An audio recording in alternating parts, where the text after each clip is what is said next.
Fala pessoalzinho, tudo tranquilo? Vamos para mais uma aula agora que eu deixei aqui gravada para vocês. Então eu vou pedir umas coisinhas para vocês. Ó. Se vocês curtirem a aula, não esquece de deixar uma curtida aí no vídeo. Se você ainda não for inscrito no canal, por favor se inscreve, que isso daí vai ser bastante importante para mim e para você. Se ativar as notificações, nota 10, melhor ainda. Se curtir muito o vídeo, posta, manda para os seus amigos, compartilha com seus amigos. E se você tiver alguma dúvida, alguma sugestão, por favor, joga aí nos comentários aí embaixo, que eu vou ter o maior prazer de responder para vocês e até gravar novos vídeos a respeito, beleza?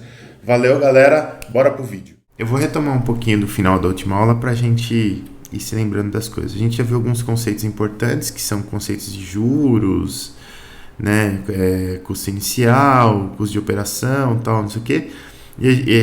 O CAPEX, que é o capital inicial lá, e eu vou rever um pouquinho disso daí antes da gente continuar para o conteúdo de hoje.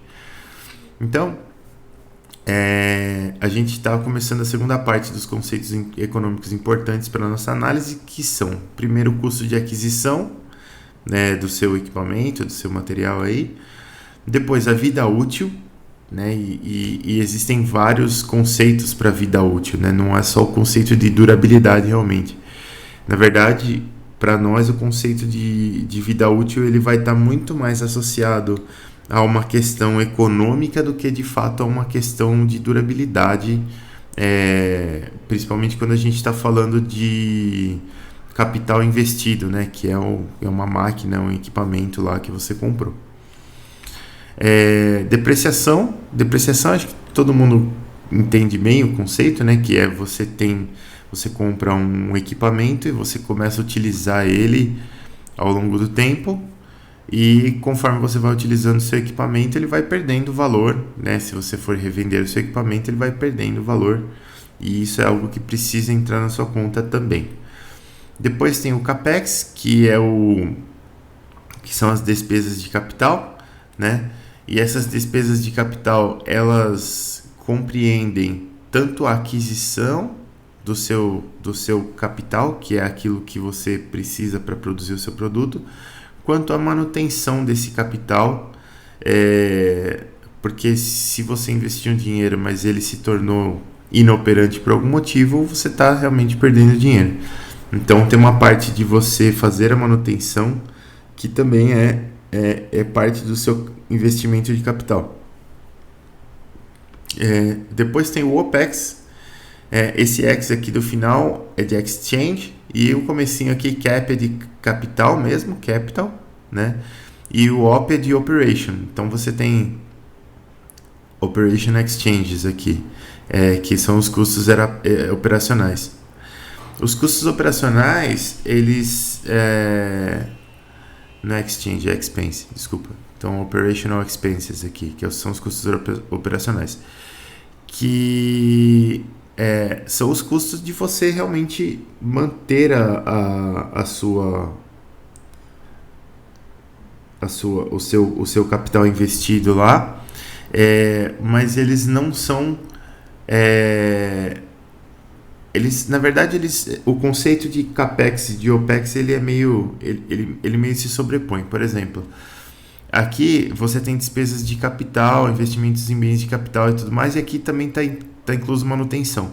Mas no custo operacional você também pode colocar manutenção, né? E o custo operacional ele também pode envolver, por exemplo, a depreciação do bem. Normalmente a gente coloca a depreciação separado. Eu vou fazer um exemplo com vocês hoje e vocês vão ver que é melhor colocar separado.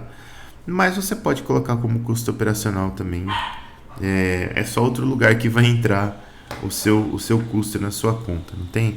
No fim das contas, tem essas definições formais todas, mas o que você precisa entender mesmo é que lá no final você vai ter receitas e despesas, né?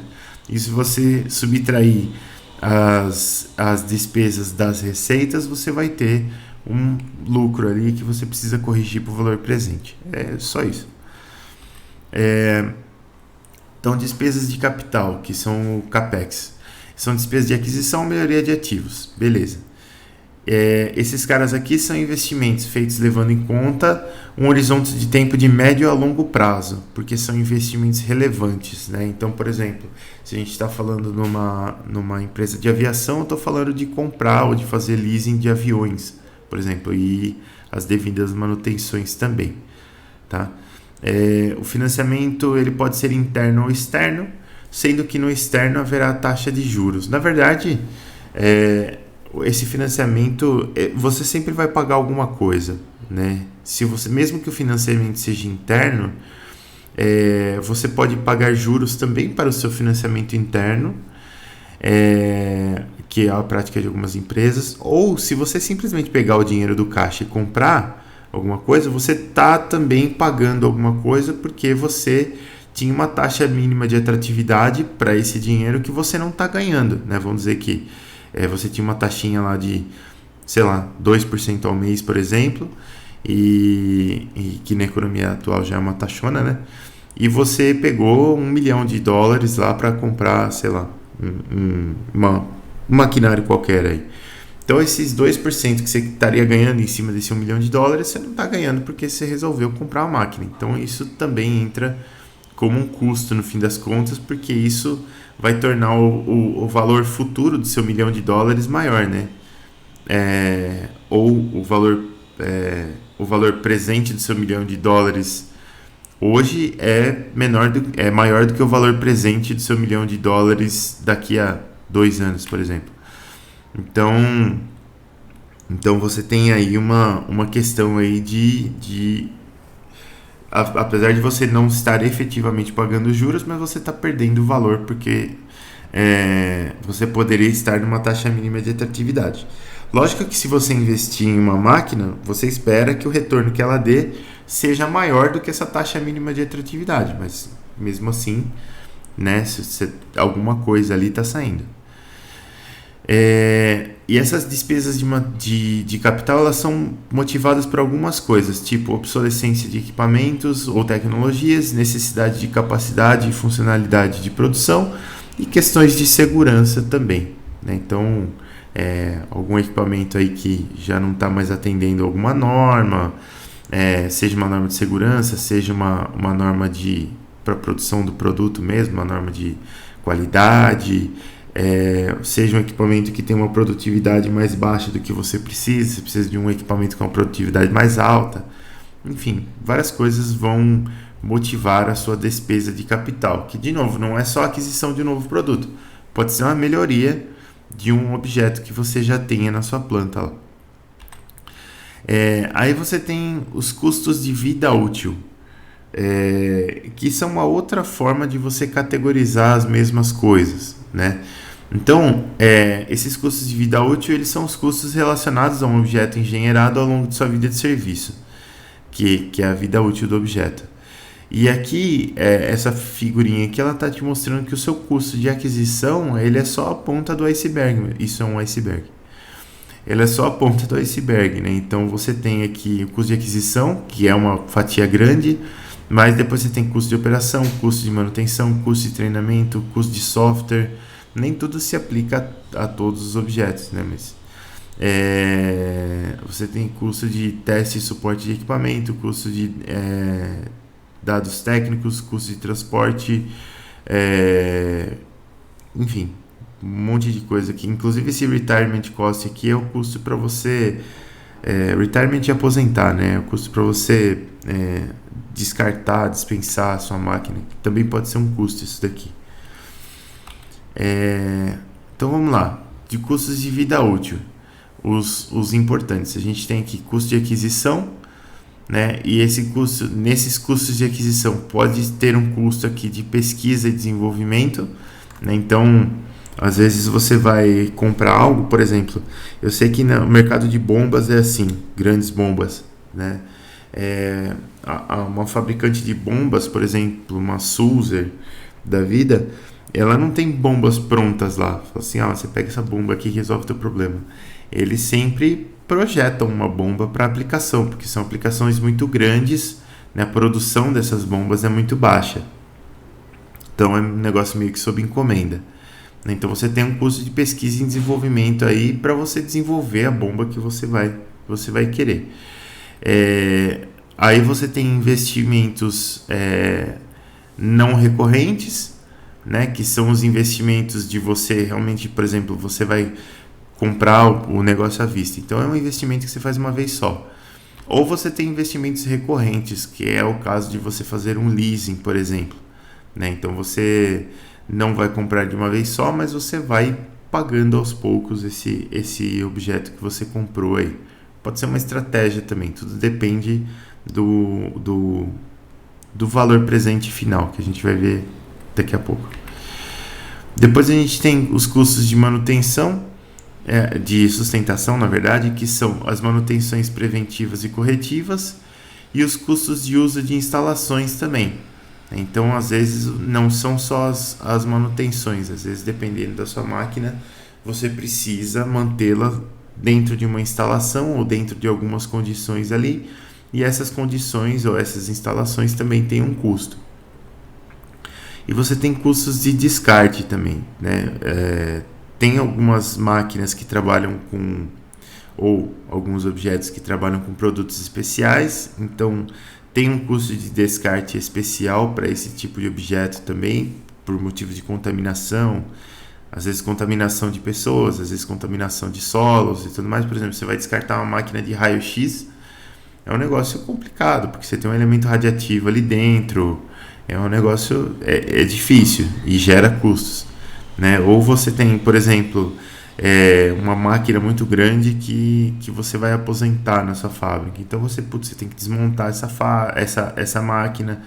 Você pode até vender as peças dela para alguém que trabalha com sucata, mas mesmo assim tem que fazer a conta, porque às vezes a sucata ela vai te retornar um pouco, né, do valor que você investiu, mas o custo todo de desmontagem, de tirar aquela máquina dali é maior do que o valor de revenda. Então você vai ter um custo de descarte no fim das contas.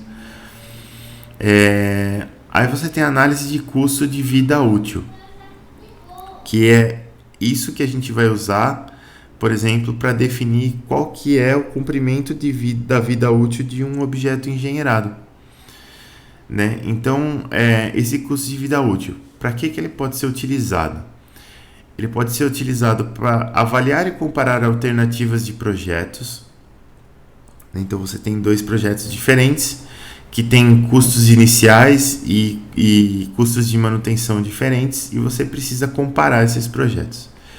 Depois você tem a aferição de viabilidade econômica de projetos ou produtos, que basicamente tudo que a gente vai fazer com essa análise de custo de vida útil é você pegar os valores todos, transferir para valores presentes, né? Valor presente mesmo, e ver qual é o menor valor presente, ver se em valores presentes você não está tomando prejuízo, por exemplo. Porque às vezes em valor futuro você parece que não está tomando prejuízo, mas em valor presente você está. Então precisa verificar essas coisas. Você pode fazer essa análise para tudo. É bem tranquilo de fazer e vocês vão ver que vale para muita coisa. Identificação de custos e melhoria de redução de custos efetivas. Então aqui com uma análise dessa você consegue verificar onde é melhor reduzir custos no seu projeto. Às vezes, aquilo que a gente estava falando na aula passada, se você pegar todos os custos ao longo de um determinado tempo e somar, pode ser até que esses custos de duas categorias diferentes deem iguais, né? Dê a mesma quantia, ou quantias muito próximas. Só que dependendo da distribuição desses custos ao longo do tempo e dependendo da sua taxa mínima de atratividade, é muito melhor você ter um custo do que outro, porque um deles vai ter um valor presente muito menor do que o outro, né? E tudo vai do quão distante você está do presente para poder gastar esse dinheiro. Então, essas análises de valor presente elas vão ajudar a gente bastante a identificar aonde que estão os lugares para a gente realmente reduzir custos. Depois, avaliação e comparação de alternativas estratégicas para uso, operação, teste, inspeção e manutenção de um objeto, que é a mesma coisa, né? às vezes muda um pouco só nessa parte do uso, mas é basicamente a mesma coisa que as anteriores. A gente só está avaliando alternativas aqui para minimizar os nossos custos em termos de valor presente. A avaliação e comparação de diferentes abordagens para reposição, reforma ou descarte de infraestruturas, isso aqui é bem bacana, porque você pode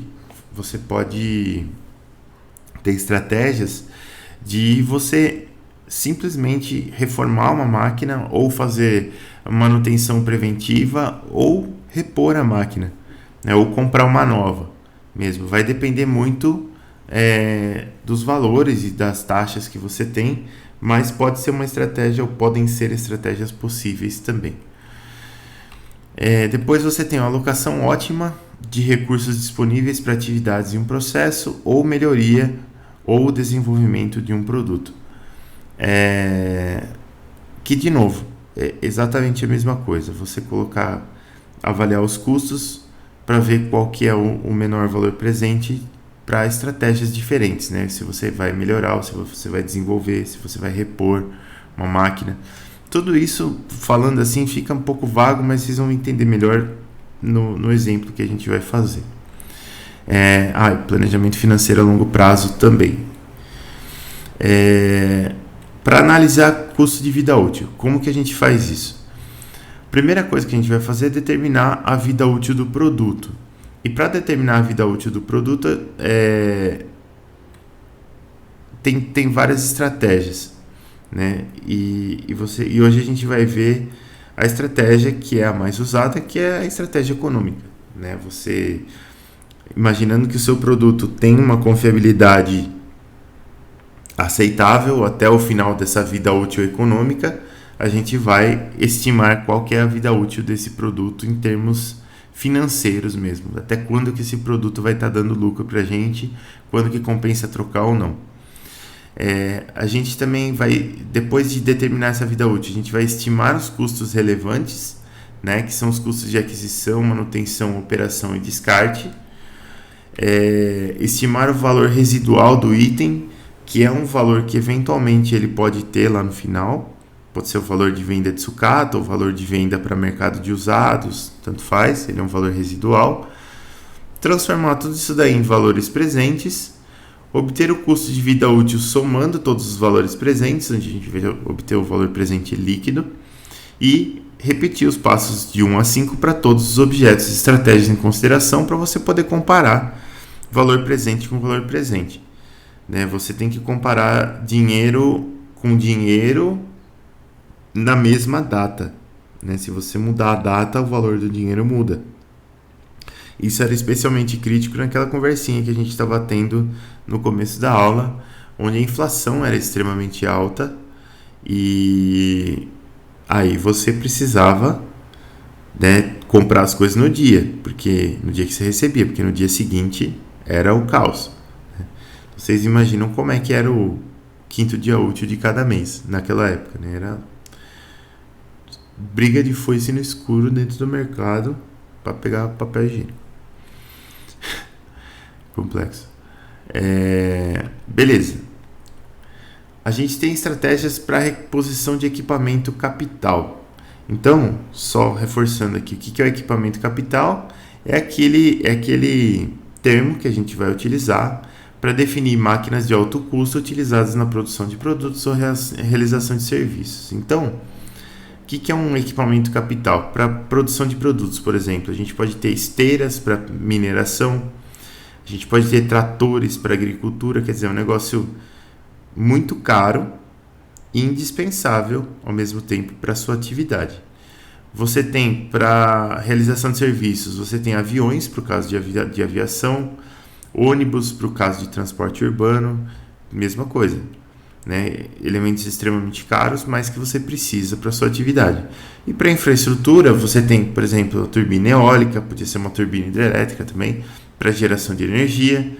E você tem uma pavimentadora aqui para estradas, quer dizer, se você não tiver uma máquina dessas, sua estrada não vai durar muito tempo. Né? Você precisa dela para manter a sua estrada operante. E aí, para tudo isso, a gente vai ter um processo de compra. E essa questão do processo de compra, ela explica o que acontece em qualquer empresa, né? Que é a seguinte, como que vai funcionar o processo de compra? Normalmente você tem um departamento de compra. No departamento de compra, as pessoas de compra são especializadas em compra, não em engenharia. Então, é um sofrimento para você comprar as coisas nos lugares, você tem que ser muito específico, né? Mas o processo de compra em si ele vai envolver os seguintes passos. Então, primeiro, identificação de necessidade de investimento de capital. Como que eu identifico isso? Você tem várias formas, né? Uma delas é uma mudança de fonte ou qualidade de materiais. Então, você tem uma peça que hoje era feita de alumínio, amanhã você vai fazer de plástico injetado. Então, você tem que investir na sua injetora, lá você tem que trocar a máquina, né? Ou você tem gargalos de produção, você vai precisar comprar mais máquinas, você vai precisar mudar o layout da sua fábrica para tentar eliminar esses gargalos. Ou você tem novos métodos de produção ou distribuição. Então, se você tem um método novo, você vai precisar de máquinas novas. Ou ainda você tem uma necessidade de expansão, você quer aumentar a capacidade do seu negócio. Então, você também vai precisar investir capital. Beleza, tudo coisa simples. E o último aqui, necessidade de automação para redução de custos ou aumento de produtividade, né? Essa automação para redução de custos, ela na verdade, a automação de cara ela não reduz custos, ela reduz a longo prazo. A curto prazo, às vezes fica caro você automatizar um processo todo ou parte dele, né? Mas a longo prazo você tem algumas vantagens. Por exemplo, você quer dizer, uma planta, né, com automação ela não tira férias, ela trabalha no turno que você quiser que ela trabalhe, ela não pede aumento de salário, ela não tem sindicato, não tem nada disso. Então, no longo prazo fica mais barato você produzir com automação. Mas no curto prazo, você vai precisar fazer um investimento grande para automatizar determinadas coisas. Então, fica nessa questão de você automatizar ou não automatizar. Ainda funciona assim. Depois, o segundo passo do processo de compra é a requisição formal de investimentos de capital, né? Então, você vai fazer uma requisição lá, o board da empresa vai aprovar ou não. Ele aprovando, você vai fazer o levantamento de cotações. Depois que você levantar as cotações, você vai ter que estabelecer um padrão de aceite ou rejeição dessas cotações, e podem ser vários esses padrões, desde uma lista negra de fornecedores até critérios de retorno, produtividade e tudo mais. E é interessante que existem dois momentos onde os orçamentos eles podem ser reprovados. O primeiro é no estabelecimento de padrão para aceite ou rejeição, e no segundo, aqui na avaliação e comparação de propostas, né? Então, depois que você já fez uma primeira eliminação aqui, nesse item 4, no passo 4, no passo 5 você vai avaliar e comparar as propostas, e para essa avaliação e comparação a gente vai fazer essa análise de valor presente, que é o que a gente vai fazer hoje. Depois, no final das contas, a gente vai fazer decisões de investimento de capital. Então, com a avaliação e comparação das propostas, que vão te dar dados econômicos importantes, dados financeiros importantes, você vai juntar essas informações com outras informações que você tem, que não são necessariamente financeiras, e você vai fazer a decisão de investimento de capital. Então, nem sempre você vai escolher aquilo que vai te dar um valor presente mais baixo. Às vezes você pode escolher algo que vai te dar um valor presente um pouco mais alto em função de outras coisas. Em função, por exemplo, de você estar desenvolvendo um relacionamento com um fornecedor que você tem interesse em desenvolver. Então, você vai desembolsar um pouquinho mais, mas você vai comprar desse cara aqui porque se você conseguir volume dele, você vai conseguir, por exemplo, vantagem lá na frente. ou por uma questão de confiabilidade, por exemplo. Isso acontece muito com produto importado, né? Então, se você importar da China, as coisas normalmente são mais baratas, mas você tem questões de confiabilidade aí. Tem produto chinês que é tão bom quanto, e tem produto chinês que simplesmente não atende.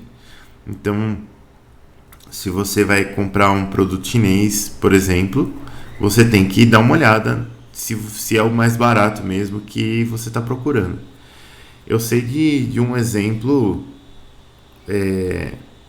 prático de um rapaz que eu conheço que trabalhou muito tempo no Odebrecht, e tinha uma época lá que eles estavam comprando guindastes para a obra, né?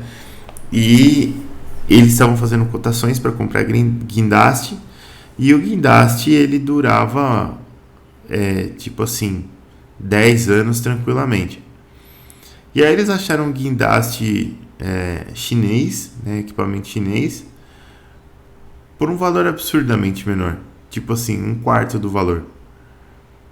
E decidiram investir. E falaram, bom, beleza, vamos ver o que dá, né? E foi de fato, o negócio custava um quarto do valor, mas durava um sexto do tempo, né? Então, eles pegaram os equipamentos, a princípio funcionavam, mas eram muito mais frágeis do que os equipamentos que eles estavam acostumados a utilizar, quebravam rápido, e quando esse equipamento quebrava, qual era o problema? A peça de reposição demorava muito para chegar, porque ela tinha que vir da China também, e demora, as coisas para chegar da China aqui demoram muito. Então, pelo menos daquela empresa específica. Então foi um problema danado, porque eles compraram vários caminhões e metade ficou parado porque não tinha peça. Eles falaram de um caso de um caminhão que demorou 2 anos para chegar a peça. Então, assim, tem que ver. Não é só a decisão financeira que conta. Ela conta muito, vamos dizer assim. Ela conta uns 80% da decisão, mas ela não conta 100%. Tem outros critérios aí que vão te ajudar a tomar a decisão também. E aí, pessoal, a gente tem um exemplo aqui que eu quero fazer junto com vocês, que é um exemplo de análise. Ela é uma análise simples, mas é uma análise econômica que ela te dá a possibilidade de fazer várias análises. Dessa análise aqui você tira todas as outras análises mais complexas que o livro menciona. Lá é só você repetir o processo para mais intervalos, para mais tempo, colocando mais gastos. O básico é realmente isso daqui, o resto vai da criatividade de vocês. Que é o seguinte, ó. Você tem uma empresa de geração de energia elétrica e ela quer comprar um conjunto de turbinas eólicas e definir o horizonte de vida útil de cada máquina. A máquina, que é uma turbina eólica, ela possui um custo inicial de 800 mil, sei lá, dólares. Que não é, bem mais, mas vamos lá. Os valores relevantes estão descritos a seguir. Então a gente tem aqui uma receita anual estimada por máquina de 450 mil dólares, um custo operacional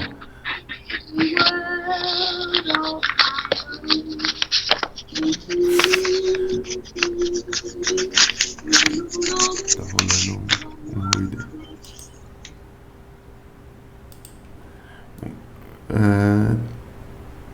Aqui, deixa eu ver se. Pronto, já era. Tá. Aqui. Um custo operacional, então, de 207 mil ao final do primeiro período, e aqui a estimativa é que ele aumentará 4% ao ano, em média. Um valor de revenda segundo essa tabela aqui. Então, se você utilizar a máquina um ano, você vai conseguir vender por 720 mil, 2 anos 652 mil, 3 anos 593 mil, e assim por diante até o 20º ano aqui. A gente sempre fala de valores no final do período. É sempre no final do período, tá? Aí utilize em seus cálculos uma taxa mínima de atratividade de 10% ao ano. Então, vamos fazer a nossa conta aqui. Eu preparei já a planilha para a gente resolver esse problema aqui. Essa planilha está aqui, ó. Deixa eu dar um zoomzinho aqui para ajudar a visibilidade. Aqui, ó. Eu vou fazer essa conta aqui em milhares de dólares aqui para ajudar a nossa análise. Então, a gente tem aqui, já tem algumas coisas que eu digitei aqui para facilitar a vida. Então, esse valor de revenda que está aqui nessa tabelinha aqui, eu já digitei ele todo aqui. Investimento inicial de 800 mil está aqui. E a taxa mínima de atratividade de 10% está aqui, ó. Aí ele fala o seguinte: a receita anual estimada é de 450 mil. Então a gente vai ter uma receita aqui de 450 mil no final de cada período, e para todos os períodos está aqui, ó. Então essa é a nossa receita estimada. O custo operacional ele é de 207 mil ao final do primeiro período, depois aumentará 4% ao ano em média. Então eu tenho 207 mil aqui, e no segundo período vai ser igual ao primeiro período, acrescido de 4%, então 1,04. E aí a gente vai aumentando esse custo operacional aqui. Tem umas casinhas aqui que estava assim. O valor de revenda está aqui, já digitadinho. Depois a gente tem aqui, ó, excedente líquido. O que é o excedente líquido? É receita menos despesa, certo? Então, aqui eu vou colocar o quê? Eu vou colocar receita menos despesa. Esse valor de revenda, deixa quietinho que ele vai entrar lá no final. Então, vamos puxar isso aqui para cá. Beleza, você vê que o excedente líquido ele vai caindo. E por que ele vai caindo? Porque o nosso custo operacional vai aumentando de tal forma que ele está quase perto da receita gerada pela máquina aqui já. Aí você tem esse termo aqui, está descrito aqui como taxa de desconto. O que é essa taxa de desconto? Ela é como é que se chama? O fator de descapitalização, né, que a gente viu na aula passada. Valor presente. Aqui, ó. A gente tem um valor aqui, que é o valor de descapitalização, que é esse valor aqui, ó. E aqui eu coloquei F sobre P, mas eu inverti. É presente sobre futuro. Aqui. Então, o que eu preciso fazer? Eu preciso transformar isso aqui tudo, ó, tanto valor de revenda quanto... aqui a gente tem receita e custo operacional aqui. Os dois estão incluídos aqui nesse excedente líquido. Então, na verdade, a gente só precisa transformar esse excedente líquido para valor presente. Esse aqui, ele já está no período 1, né? E o valor presente é período 0. Então, eu preciso multiplicar isso aqui sempre por 1 dividido por 1 mais taxa de juros, que vai ser a nossa taxa mínima de atratividade. Eu vou apertar F4 aqui para travar sempre nessa célula quando a gente arrastar para baixo. Isso aqui é elevado ao número de períodos. Beleza. Então, olha só. Esse valor aqui, esses valores que estão aqui de excedente líquido, para eu transportar para o valor presente, eu preciso multiplicar por essa taxa de desconto, que é a taxa de descapitalização aqui, o fator de descapitalização.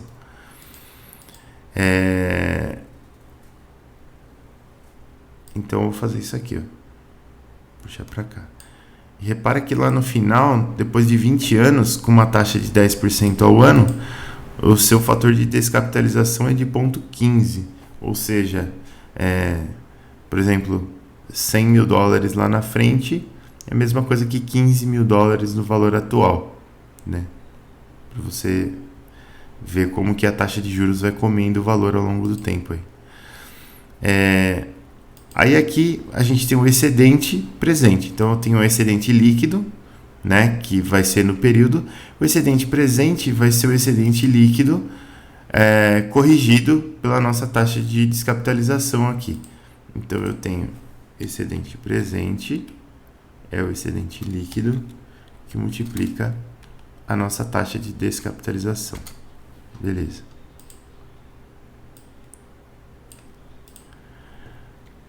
Tá tranquila a lógica até aqui, pessoal, dessa tabela que a gente está montando?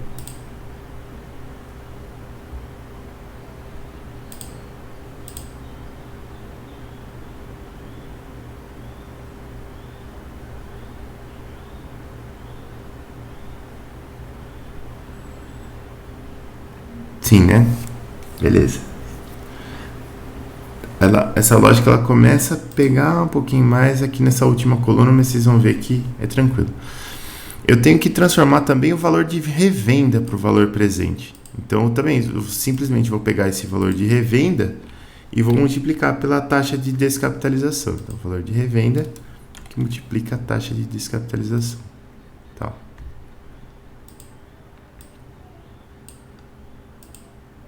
Beleza. Aí a gente tem um excedente presente cumulativo. O que é isso? O excedente presente é essa coluna aqui, ó. O excedente presente cumulativo é, por período, eu vou somar quanto que deu meu excedente em valores presentes aqui. Então, isso aqui vai ser a soma. Vamos fazer pelo final aqui, que é mais fácil de enxergar. Isso aqui vai ser a soma de todo mundo aqui, ó.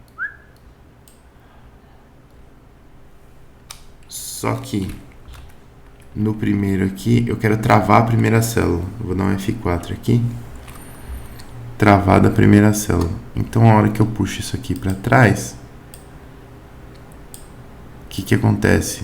A primeira célula fica travada. Se você olhar na fórmula aqui em cima, a primeira fica travada e só está mudando a última. Então, por exemplo, se eu pegar essa célula aqui, ó, do período 13, eu estou somando os valores do período 1 até o período 13 em valor presente, né? Esse aqui é o excedente em valor presente. Beleza. Aqui já dá para ver umas coisas legais. Por exemplo, o quanto que eu estou passando aqui, quanto que eu estou tendo de lucro depois de um ano. No primeiro período aqui a diferença é de quase 200 mil. No último período aqui a diferença é de quase 2 mil. Então, assim, compensa muito mais você ter uma máquina nesse período aqui do que nesse período aqui, certo? E aí, essa coluna aqui no final é a coluna da decisão. Essa aqui é a hora do vamos ver. Porque o que acontece? Nessa coluna aqui do valor presente líquido, o que a gente tem que embutir? A gente tem que embutir, vai ser tudo em valor presente. Então, o valor inicial, o valor de revenda e o lucro que essa máquina deu no período, certo? Tudo em valor presente. Então, para cada período aqui, o que vai ser o valor presente líquido? Vai ser o resultado que eu teria se eu vendesse a máquina exatamente neste período. Então, por exemplo, se eu vendesse a máquina aqui no período 1, o que eu teria? Eu teria menos investimento inicial, que é algo que eu vou travar aqui já, porque vai ser sempre essa célula, mais o valor de revenda em valor presente, mais o lucro que eu tive no período, que é o excedente líquido, que está aqui, corrigido para o valor presente, que está aqui. Beleza. Então, esse seria o lucro que eu teria se eu vendesse a máquina nesse primeiro instante. Se eu vendesse no segundo período, qual que seria o meu valor presente líquido da aplicação? Ele seria menos o investimento inicial, travado aqui, mais o valor de revenda no valor presente, depois de 2 anos, mais o lucro que eu tive no período. Qual que é o lucro que eu tive nesse período? É o excedente presente do primeiro semestre, do primeiro ano, mais o excedente presente do segundo ano, que já estão somados aqui, ó, nesse excedente presente cumulativo. Aqui é o do primeiro, aqui é primeiro mais segundo, aqui é primeiro mais segundo mais terceiro, e assim por diante. Então, olha só, esse valor que eu tenho aqui nessa última coluna, ele é o resultado que eu teria se eu em valor presente, se eu vendesse a minha máquina no final deste período aqui. Então, é sempre a mesma conta. É o valor inicial, menos o valor inicial, mais o valor de revenda no instante presente, mais todo o lucro que eu obtive até esse instante em valor presente. É sempre essa conta. Vamos arrastar para baixo. E tá aqui, ó. E olha só que interessantíssimo. Aqui, no valor presente, nesse excedente presente cumulativo, que é o lucro acumulado ao longo dos tempos, a gente já viu que o lucro aqui no finalzinho tá bem michuruco, né? Eu tinha daqui para cá lucrou 5, daqui para cá lucrou 2, tá bem fraquinho, perto do daqui para cá lucramos 200, né? Aqui no final já está bem fraquinho. O valor de revenda da máquina, se você pegar ele na série aqui que foi levantado, isso aqui é um dado estimado, ele cai muito pouco no final desse período também. Só que se você transformar ele para valor presente, ele já cai bem mais, né? Aqui caiu 4 mil. Então, você teve um lucro de 2 mil e o valor de revenda caiu 4 mil em valor presente, você está levando chumbo no fim das contas, né? Você está, olha só, o valor presente líquido da sua aplicação, ele vai subindo, subindo, subindo. Ó, você tem 540, 600, 700, beleza. Chega num ponto aqui, ó, 744, 746, 747, 744. Ou seja, se eu tivesse vendido ele pelo menos aqui no final do período 19, eu teria um valor presente líquido maior do que vendê-la no final do período 20, certo? Aqui são 747 mil. Tem uma outra questão interessante aqui também, que é a questão seguinte, fala, ok, mas daqui para cá subiu quanto? Qual que é a diferença dessas duas células aqui? É algo ridículo, é algo em torno de $50. Então, talvez, né, valeria a pena vender ela um pouco mais cedo, né, para você repor e continuar tendo lucros mais expressivos de um período a outro, né, em valor presente. Porque, repara, se eu fizer isso aqui, ó, 1 menos esse valor, igual 1 menos esse valor dividido por este valor aqui. É esse que eu quero? Contrário.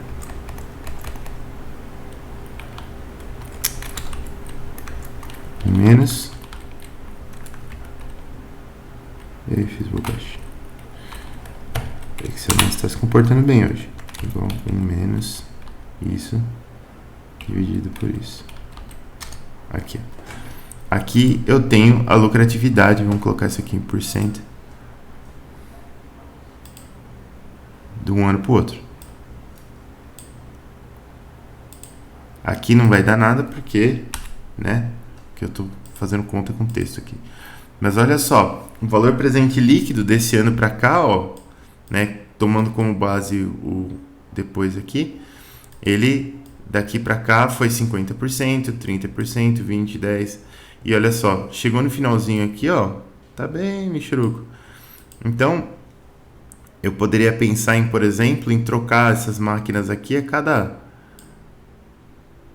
6 anos. Por exemplo, em vez de trocar a cada 20 anos, né? Porque eu vou manter essas taxas aqui mais altas. Lógico, eu vou ter um investimento inicial também grande aqui, no fim das contas. E aí você precisa ver se compensa você investir ou não. Tudo vai da decisão que você precisa fazer aí na sua empresa, né? Mas só para vocês verem que, apesar de tudo, né, apesar de você gastar 850 mil e numa conta simples, você fala, pô, em 2 anos já recuperei o valor da máquina aqui com operação. Legal, você recuperou o valor da máquina com operação, mas e aí? E para comprar, né, e para começar a lucrar, para você ter dinheiro para comprar mais máquinas, como que você vai fazer? Vai ser o mesmo valor? Vai ser outro valor? Será que eu estou lucrando? Será que eu estou levando prejuízo? Repara que chegou no final das contas aqui, ó, e o meu valor presente líquido da aplicação, isso daqui está em... A vírgula aqui é casa decimal, isso aqui está em milhares também. Então, o valor presente líquido, ele não dá ainda o valor de outra máquina. O valor de outra máquina é 800 mil aqui. E você, em 20 anos, você não conseguiu recuperar esse valor aqui de 800 mil. E não vai conseguir recuperar, porque daqui para frente isso daqui vai entrar numa série decadente aqui. Então, tudo isso vai pesar na sua decisão, no fim das contas, de se essa aplicação aqui é viável, se ela não é viável, né? O que você precisa aí para, enfim, para você poder expandir o seu negócio e tomar decisões de acordo aí com o seu negócio, né? Repara, é muito... Os valores, eles enganam, né? Você vê aqui, ó, se você só somar as receitas todas, dá 9 milhões de receita aqui. Dá 9 milhões de receita. Só que você tem um custo operacional relativamente alto, que são 6 milhões e pouco, sobra 3 milhões. Você fala, pô, mas ainda assim são 3 milhões. Só que aí você tem...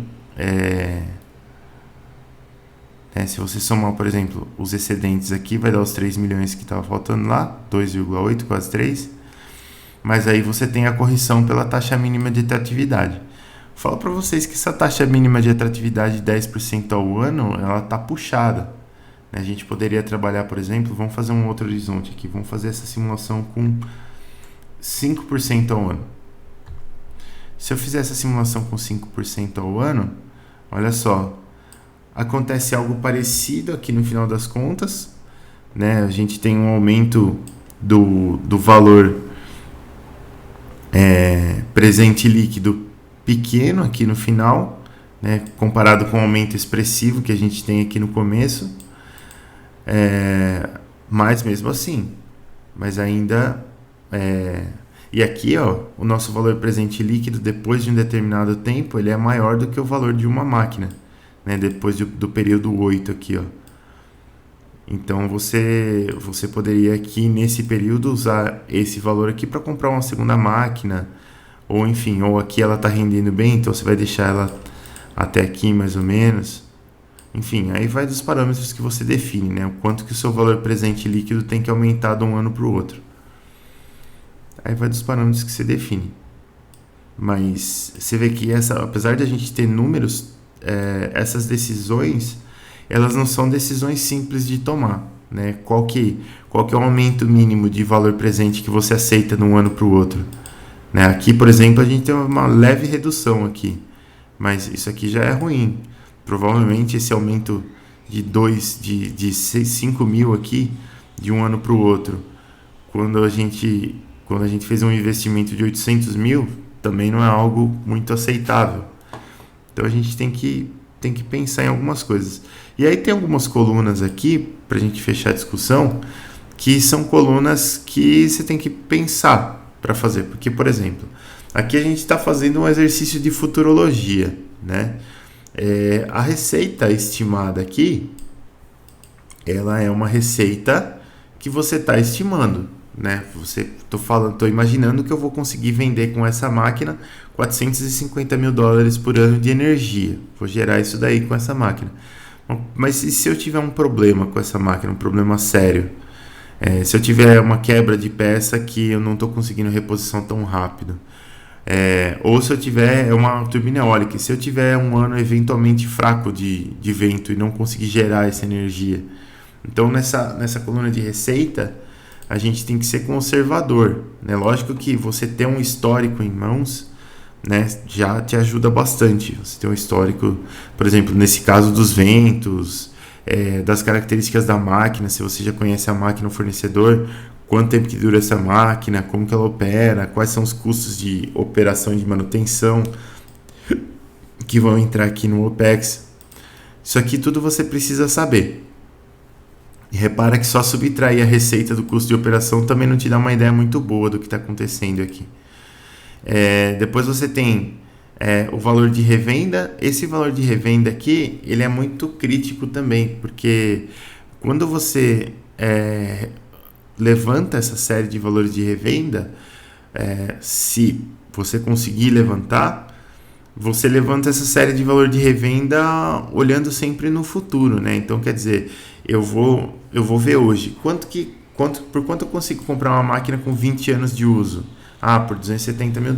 E uma com 15 anos de uso. Por $290 mil. E uma com 10 anos de uso. Por 377 mil. E assim por diante.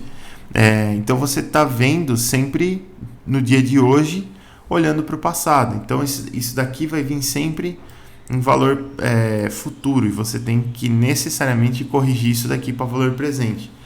Esses valores aqui, eles estão em intervalos de tempo sempre diferentes, né? E eles podem mudar também, né? Você pode ter várias flutuações aí para cima ou para baixo, dependendo de muitos fatores, né? Então isso aqui é uma estimativa bem assim. Normalmente quando você vai fazer esse valor de revenda aqui, além dessa estimativa difícil de fazer, você tem uma questão também de liquidez, né? Que é que nem você pensar assim, por exemplo, eu vou comprar um apartamento hoje na planta por 200 mil e daqui 3 anos, quando liberar a chave dele, eu vou vender ele por 350 mil. Beleza, é uma conta de valor de mercado. Agora, será que daqui 3 anos você vai conseguir vender esse apartamento? De fato, vai ter um cara lá com 350 mil em caixa falando assim, quero o seu apartamento? É difícil, né? Você tem uma questão de liquidez aí. Então esse custo, esse valor de revenda aqui normalmente é custo de sucata mesmo, né? Você moer toda a máquina e mandar para sucata, porque sucata sim sempre tem quem compre. Agora uma máquina usada é difícil, uma máquina industrial usada é mais difícil, ainda mais uma turbina eólica, né? Aí beleza, o excedente é o receita menos despesa, ok? A taxa de desconto aqui também ok. E aí daqui para frente são as coisas corrigidas, tudo ok. E aqui esse finalzinho só você tem que lembrar que aqui a gente está falando de valor de valor de revenda, não, de resultado da sua operação aqui, se você vendesse a sua máquina e terminasse as operações no final desse período específico, né? E você tem aqui quanto que você teria de lucro em valor presente líquido. Vai da decisão que você quer fazer aí. E aí, por exemplo, você pode fazer simulações, você pode falar, olha, e se eu quiser chegar aqui no período 10 e vender a minha máquina e comprar, aliás, vender a minha máquina e comprar uma nova e seguir o jogo aqui, o que vai acontecer? Aí você tem que fazer as continhas, você tem que colocar aqui um custo de aquisição aqui no OPEX que vai ser estimado também e seguir o jogo daqui para frente e assim por diante. Então assim, essa análise que a gente fez aqui, que é uma análise simples, você pode agregar fatores nela e esses fatores aqui eles vão te ajudar a você ter uma estimativa melhor. Você pode mexer nessa receita aqui, por exemplo, e incluir, porque essas receitas aqui estão em valores do período, né? Eles não estão em valores presentes. Então você pode colocar aqui, por exemplo, que vai ter um aumento anual no custo da energia aí, porque você vai, teoricamente, produzir sempre a mesma quantidade de quilowatts-hora, mas o preço vai aumentar, porque em 20 anos a economia muda. Então eu vou ter uma inflação aqui, sei lá, de 5% ao ano e vou inflacionando esse valor aqui. Coisas desse tipo. E você pode ir melhorando a sua análise aqui. No fim das contas, é aquele negócio. Tem campos que você tem que ser realista, tem campos que você tem que ser pessimista para você ter uma análise, mas também não pode ser tão pessimista assim. Mas por outro lado, você imagina essa planilha aqui, você fez essa planilha 5 anos atrás e chegou aqui, deu pandemia. Mudou tudo. Mudou tudo.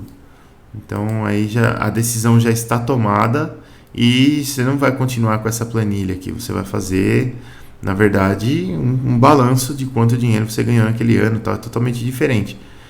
Então essa análise aqui ela serve para você tentar prever o que seria melhor, considerando alguns cenários, mas no fim das contas é uma previsão, né? Então tenham sempre em mente que esse tipo de análise aqui é previsão, a menos que você esteja, por exemplo, analisando um investimento a renda fixa, que você tem um valor lá contratado que você vai ganhar. Aí você consegue fazer uma estimativa mais precisa. Mas, quando a gente fala de equipamentos, máquinas, essas coisas, nada é tão preciso assim. A gente precisa estimar as coisas. Beleza, pessoal?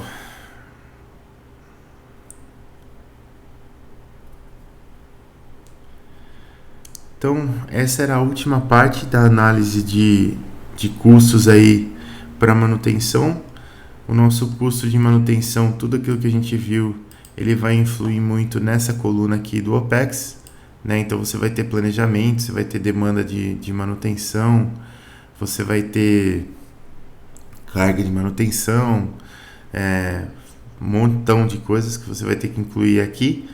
Isso aqui também é bem difícil de fazer, porque dependendo da empresa, às vezes compensa você colocar o custo da equipe de manutenção, às vezes não é aí que você vai colocar esse custo de equipe de manutenção. Depende muito do caso, se é uma equipe terceirizada especialmente para aquele equipamento, se não é, depende muito. E aí vai da análise crítica de vocês, saber o que vocês vão incluir nessas colunas aqui para você fazer sua análise de custos realmente. Isso daqui é uma análise de valor presente completa, tá? Lógico que tem alguns campos aqui que são, né, questões de implementação aqui, você calcular isso aqui separadinho, somar no final, podia fazer de outra forma, mas isso aqui, no final é uma análise de valor presente completinha, é algo que a gente usa e eu aconselho que vocês usem nas análises de vocês, tanto em análise de investimento, compra, essas coisas todas, é bem legal.